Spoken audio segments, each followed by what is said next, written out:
Today we read how God created the world, and in that world, God created humanity, Adam and Eve.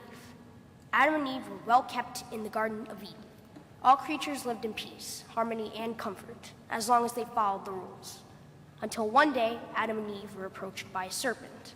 The serpent asked, "Did God really say you may not eat of any tree in the garden?" Eve responded, "Of any tree in the garden we may eat the fruit, but God said, of the fruit of the tree in the middle of it, do not eat. Do not even touch it, or you will die." But the serpent continued with this temptation. He said, "Once you eat the fruit, your eyes will be opened, and you'll be like gods, knowing all things." This promise of godly knowledge was too hard to resist. They shared the fruit.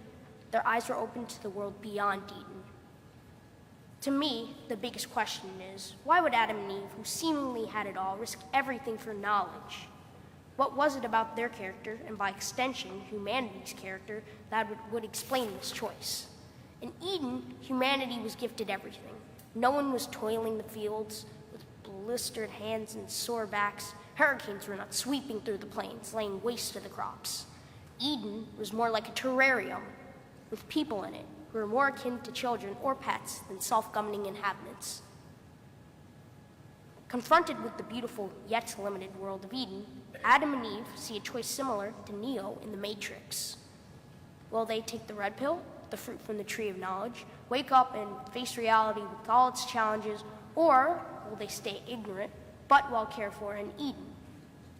They take the red pill.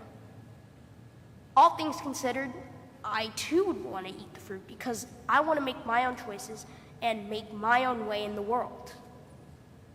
I don't see Adam and Eve's exile from Eden so much as a punishment as it was a liberation.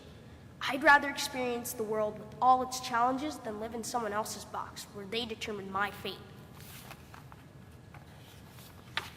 On the other hand, it's possible Adam and Eve chose to eat from the tree of knowledge simply because they didn't appreciate all that they had in Eden, so they didn't understand what they were throwing away. God's punishment could have been designed to teach Adam and Eve how much work went into creating the world for themselves.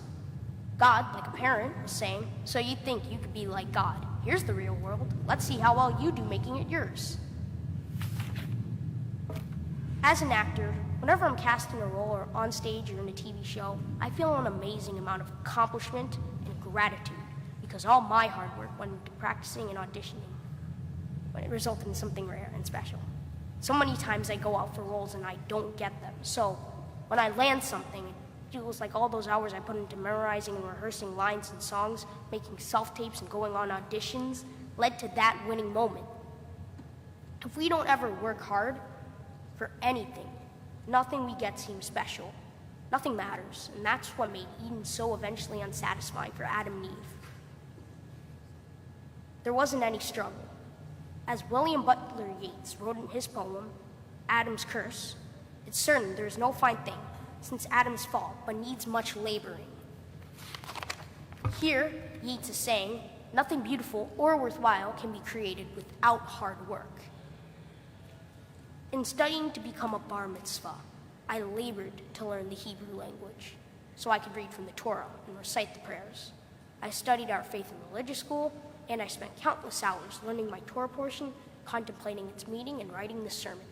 So, as I look out at all of you today, my family, my friends, and my fellow congregants, I can feel the beauty of this moment. You are here with me as I take the first steps from the Eden of my life into the wilderness of self-reliance. Had I not studied, had I not put in the time or made the effort, this day would not have come for us. I know I have countless more challenges to face, so I will carry this day in my heart. I will carry you all in my heart, and I will remember how hard work brought all of you here to me on this fine day. And I will labor on.